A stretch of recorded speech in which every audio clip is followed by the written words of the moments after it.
ಧರ್ಮಸ್ಥಳ ವಿರುದ್ಧ ಅಪಪ್ರಚಾರ, ಹೊಸನಗರ ಬೃಹತ್ ಪ್ರತಿಭಟನಾ ಮೆರವಣಿಗೆ. ತಪ್ಪಿತಸ್ಥರ ವಿರುದ್ಧ ಕಠಿಣ ಕ್ರಮಕ್ಕೆ ಆಗ್ರಹ, ಹೊಸನಗರ. ಧಾರ್ಮಿಕ ಶ್ರದ್ಧಾ ಕೇಂದ್ರ ಧರ್ಮಸ್ಥಳದ ವಿರುದ್ಧ ಷಡ್ಯಂತರ ಮಾಡುತ್ತಿರುವವರ ಹಾಗೂ ಹಿಂದೂ ವಿರೋಧಿ ಧೋರಣೆ ವಿರುದ್ಧ ನಡೆಸುತ್ತಿರುವ ಸಂಚಿನ ವಿರುದ್ಧ ಕಠಿಣ ಕ್ರಮ ಕೈಗೊಳ್ಳುವಂತೆ ಇಂದು ಹೊಸನಗರದಲ್ಲಿ ಬೃಹತ್ ಪ್ರತಿಭಟನಾ ಮೆರವಣಿಗೆ ನಡೆಯಿತು. ದೇಶದ ಕೋಟ್ಯಾಂತರ ಭಕ್ತರ ಧಾರ್ಮಿಕ ಶ್ರದ್ಧಾ ಕೇಂದ್ರವಾದ ಧರ್ಮಸ್ಥಳದ ವಿರುದ್ಧ ಇತ್ತೀಚಿನ ದಿನಗಳಲ್ಲಿ ಪಟ್ಟಪದ್ಧತಿ ಹಿತಾಸಕ್ತಿಗಳು ಹಾಗೂ ಹಿಂದೂ ವಿರೋಧಿ ಶಕ್ತಿಗಳು ಸಂಘಟಿತರಾಗಿ ಅಪಪ್ರಚಾರ ನಡೆಸುತ್ತಿವೆ. ಧರ್ಮಸ್ಥಳದ ಗೌರವ ಹಾಗೂ ಘನತೆಗೆ ಧಕ್ಕೆ ಪಡುವ ಕೆಲಸದಲ್ಲಿ ತೊಡಗಿದ್ದ ಹಿಂದೂ ಭಕ್ತರ ಭಾವನೆ, ಶಾಂತಿ, ಸೌಹಾರ್ದತೆಗೆ ಧಕ್ಕೆ ತರುವಂತಾಗಿದೆ. ಷಡ್ಯಂತರ ಮಾಡುತ್ತಿರುವ ಸಮಾಜಘಾತಕರ ವಿರುದ್ಧ ಕಠಿಣ ಕಾನೂನು ಕ್ರಮ ಕೈಗೊಳ್ಳುವಂತೆ ಪ್ರತಿಭಟನಾಕಾರರು ಆಗ್ರಹಿಸಿದ್ರು. ಇದು ಕೇವಲ ಪ್ರತಿಭಟನೆ ಅಲ್ಲ, ಇದು ಧರ್ಮವಿದ್ದವೆಂದು ಪ್ರತಿಭಟನಾಕಾರರು ಘೋಷಿಸಿದ್ರು.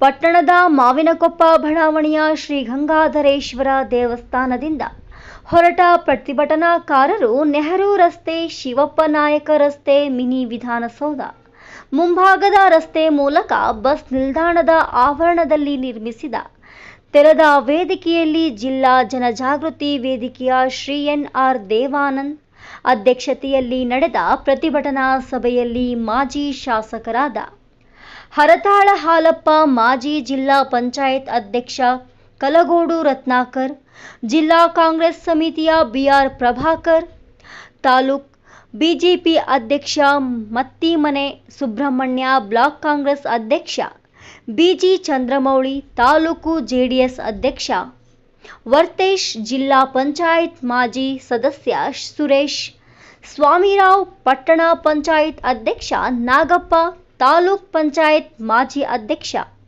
ಆಲವಳ್ಳಿ ವೀರೇಶ್, ಹಾಲಗದ್ದೆ ಉಮೇಶ್, ಬಿಜೆಪಿ ಮಹಿಳಾ ಮುಖಂಡರಾದ ನಾಗರತ್ನ, ದೇವರಾಜ್, ಪದ್ಮಾ, ಸುರೇಶ್, ಕೃಷ್ಣವೇಣಿ, ಸುಗುಣ, ಸುಮಾ, ಸುರೇಶ್ ಮೊದಲಾದ ಗಣ್ಯರು ಸಮಾರಂಭದಲ್ಲಿ ಪಾಲ್ಗೊಂಡಿದ್ರು.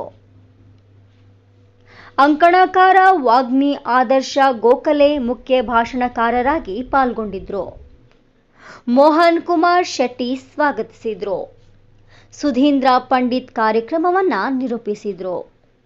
ವರದಿ ಉಡುಪಿ ಎಸ್ ಸದಾನಂದ, ಕನಕ ಟಿವಿ, ಹೊಸನಗರ. ಅಷ್ಟು ಶ್ರದ್ಧಾ ಭಕ್ತಿಯಿಂದ ನಡ್ಕೊಳ್ಳೋರು. ಈ ಶ್ರಾವಣ ಬಂದ ಕೂಡ ಮುಡುಪು ಹಾಕೋರು.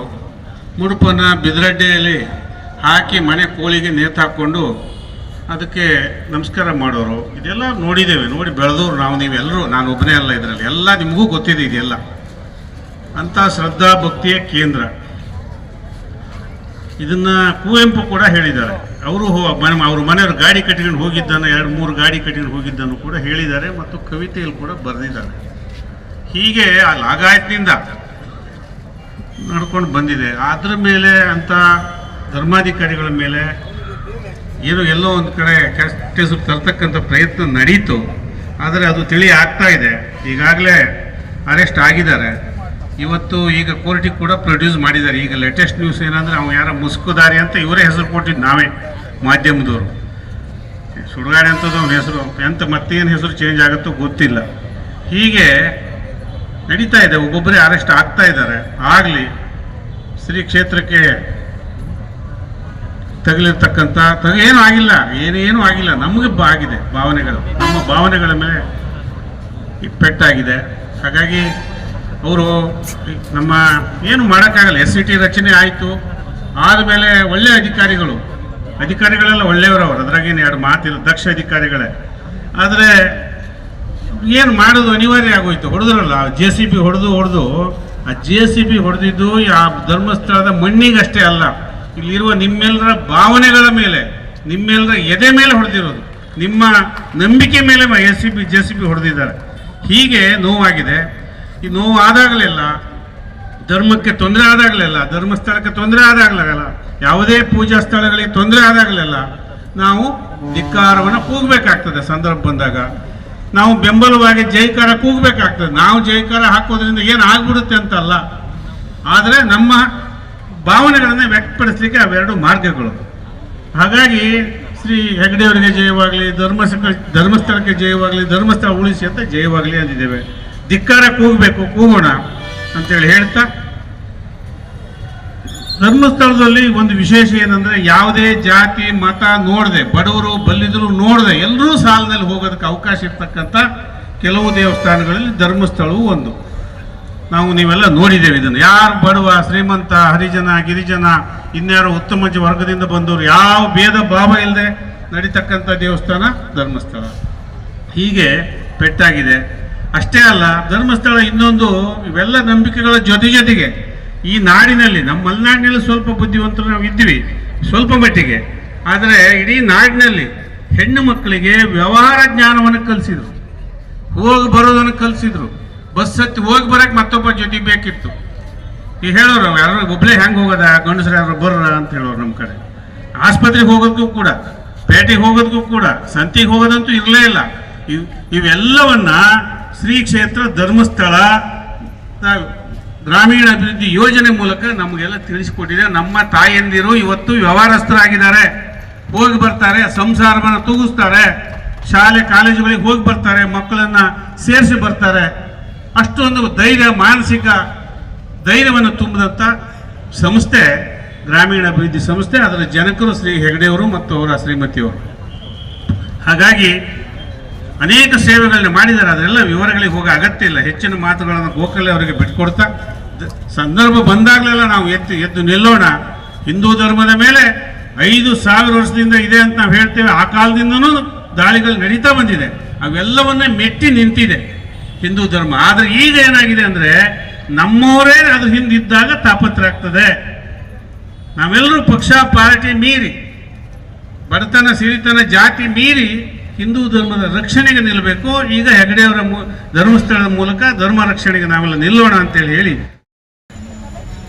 ಇತ್ತೀಚಿನ ಸಮಯದಲ್ಲಿ ಒಬ್ಬ ಮುಸುಗುದಾರಿ ಹೋಗಿ ಕೆಲವು ಅಡ್ವೊಕೇಟ್ನ ಇಟ್ಕೊಂಡು ನಾನೇ ಅಲ್ಲಿ ಹೆಣ ಹೋಗ್ತಿದ್ದೀನಿ ಅನ್ನೋ ಮಾತನ್ನು ಹೇಳ್ತಕ್ಕಂಥ ಸಂದರ್ಭದಲ್ಲಿ ಬಹುಶಃ ಮೊಟ್ಟ ಮೊದಲಿಗೆ ಈ ವಿಚಾರವನ್ನು ಬೇಯಿಸ್ತಕ್ಕಂಥ ಕೆಲಸವನ್ನು ನಮ್ಮ ಸರ್ಕಾರ, ಮಾನ್ಯ ಸಿದ್ದರಾಮಯ್ಯನವರು ಮತ್ತು ಡಿ.ಕೆ. ಶಿವಕುಮಾರ್ ಅವರ ಸರ್ಕಾರ ಇವತ್ತು SIT ನೇಮಕ ಮಾಡೋದ್ರ ಮೂಲಕ ಇದರ ನಿಜವಾದ ಅಂಶವನ್ನು ಹೊರತೆಗೆತಕ್ಕಂಥ ಕೆಲಸವನ್ನು ಮಾಡೋದು.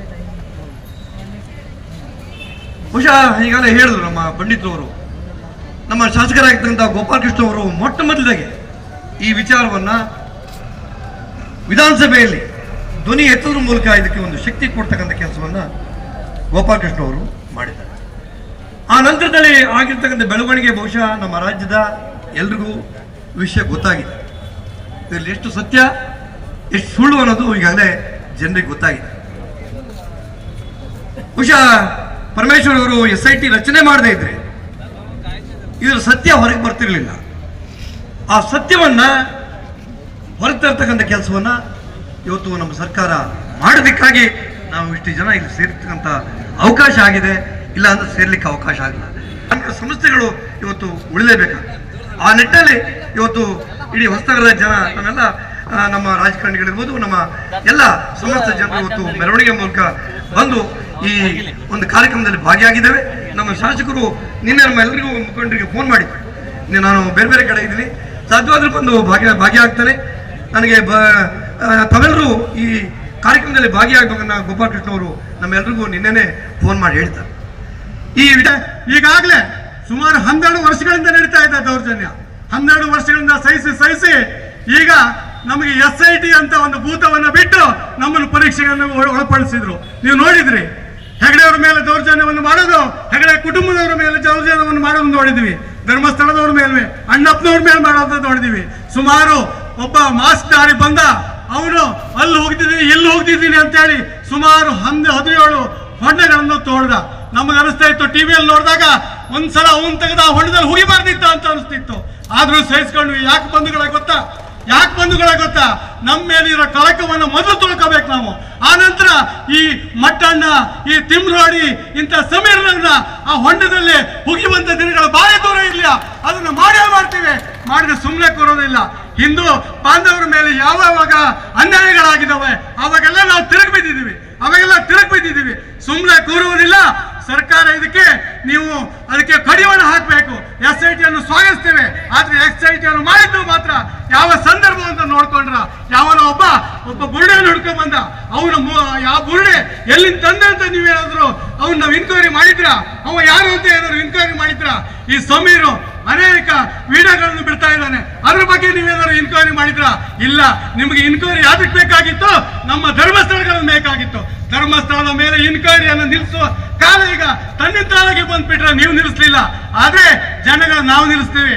ನಮಗೆ ಯಾವಾಗ ನಿಲ್ಲಿಸ್ಬೇಕು, ಎಷ್ಟೊತ್ತಿಗೆ ನಿಲ್ಲಿಸ್ಬೇಕು ಅಂತ ಗೊತ್ತಿದೆ.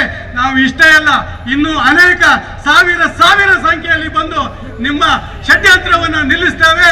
ನಮ್ಮ ವಿರುದ್ಧ ಅಪಪ್ರಚಾರ ಮಾಡುವವರ ವಿರುದ್ಧ ಹಾಗೂ ವೀರೇಂದ್ರ ಹೆಗಡೆ ಅವರ ವಿರುದ್ಧ ಅಪಪ್ರಚಾರ ಮಾಡುವ ವಿರುದ್ಧ ನಾವು ಈ ದೊಡ್ಡ ಪ್ರತಿಭಟನೆ. ಧರ್ಮಸ್ಥಳ ಗೊತ್ತಿರುವ ಹಾಗೆ ಇದು ನಮ್ಮ ರಾಜ್ಯಕ್ಕೆ ಸೀಮಿತವಲ್ಲದೆ, ದೇಶಕ್ಕೆ ಸೀಮಿತವಲ್ಲದೆ, ಅಂತಾರಾಷ್ಟ್ರೀಯ ಮಟ್ಟದಲ್ಲೂ ಇರುವಂತ ಭಕ್ತಾದಿಗಳು ಬರುವಂತ ಒಂದು ಧರ್ಮಕ್ಷೇತ್ರ. ಇಂಥ ಕ್ಷೇತ್ರ ವಿರುದ್ಧ ಅಪಪ್ರಚಾರ ಮಾಡ್ತಾ ಇದ್ದಾರೆ. ಇದ್ರ ವಿರುದ್ಧ ಈಗ ತಾಲೂಕಿನಾದ್ಯಂತ ಮುಂದಿನ ದಿನಗಳಲ್ಲಿ ಗ್ರಾಮಗಳಲ್ಲೂ ಹೋರಾಟ ನಡೆಯುತ್ತೆ. ಯಾಕೆಂದ್ರೆ ಈಗ ಹಲವಾರು ವರ್ಷಗಳಿಂದ ಈ ಯೂಟ್ಯೂಬರ್ ಚಾನೆಲ್ನವರು ಇದು ಸುದ್ದಿ ಹರಿಸ್ತಾ ಇತ್ತು. ಏನು ಧರ್ಮಸ್ಥಳದಲ್ಲಿ ಈ ರೀತಿ ನಡೆದಿದೆ, ವೀರೇಂದ್ರ ಹೆಗಡೆ ಇದರ ಶಾಮೀಲಾಗಿದ್ದಾರೆ, ಏನು ಹಲವಾರು ದಿನಗಳಿಂದ ನಡೆದುಕೊಂಡು ಬಂತು. ಆದರೆ ಇತ್ತೀಚಿನ ದಿನಗಳಲ್ಲಿ ಈ ಸ್ಯಾಟಲೈಟ್ ಚಾನೆಲ್ಗಳು ಸಹಿತ ದಿನ ಬರ್ತಾ ಇದೆ ಹೆಡ್ಡಿಗೆಲೆ ಬುರುಡೆ ರಹಸ್ಯ. ಇದು ಏನು ನಮ್ಮ ಭಕ್ತರ ಮನಸ್ಸಿನಲ್ಲಿ ಏನೋ ಒಂದು ಭಾವನೆ ಹುಟ್ಟುತ್ತಾ ಇದೆ. ಇದನ್ನೆಲ್ಲ ಹೋಗಲಾಡಿಸ್ಬೇಕಂದ್ರೆ ಈಗ ನಾವೆಲ್ಲ ಹೋರಾಟ ಬಹಳ ಮುಖ್ಯ. ಯಾಕಂದ್ರೆ ನಮ್ಮ ಮಂಜುನಾಥ ಸ್ವಾಮಿ, ಅಣ್ಣಪ್ಪ ಸ್ವಾಮಿ ಬಹಳ ಹಿಂದಿನ ಕಾಲದಿಂದಲೂ ಈಗ ಪ್ರತಿಯೊಬ್ಬ ಹಿಂದೂ ಮನೆಯಲ್ಲೂ ಏನು ಕಾಣಿಕೆ ದುಡ್ಡು ವರ್ಷದಲ್ಲಿ ಹಣ ಮುಟ್ಟಿ ನಾವೆಲ್ಲ ಒಂದು ಡಬ್ಬಿ ಇಡ್ತಿದ್ವಿ. ವರ್ಷ ಪೋಸ್ಟ್ ಆಫೀಸ್ ಮೂಲಕನೋ ಅಥವಾ ಹೋಗುವವರ ಮೂಲಕನೋ ಅಥವಾ ಸೀದಾ ಹೋಗುವವರು ಇರ್ತಿದ್ರು. ಅದನ್ನ ಪ್ರತಿಯೊಬ್ಬರು ನಮ್ಮ ಮನೆಯಲ್ಲೂ ಹಾಗೆ ಬಹಳ ವರ್ಷದಲ್ಲೂ ಈ ಶ್ರಾವಣ ಮಾಸದ ಟೈಮ್ನಲ್ಲಿ ಅಂತ ಕಾಣುತ್ತೆ, ಎಲ್ಲರೂ ಕುಟುಂಬದ ಎಲ್ಲರೂ ಸೇರಿ ಹಣವನ್ನು ಮುಟ್ಟಿ ಒಂದು ಡಬ್ಬಿಯಲ್ಲಿಟ್ಟು ಅದನ್ನ ಹಿಂದಿನ ದಿನದಲ್ಲಿ ಪೋಸ್ಟ್ ಆಫೀಸಲ್ಲಿ ಮನಿ ಆರ್ಡರ್ ಮೂಲಕ ಕಳಿಸ್ತಾ ಇದ್ದೀವಿ. ಇಲ್ಲ ಯಾರೋ ಧರ್ಮಸ್ಥಳಕ್ಕೆ ಹೋಗುವಂತ ಜೊತೆಯನ್ನ ಕಳಿಸ್ತಾ ಇದ್ದೀವಿ. ಅಂದ್ರೆ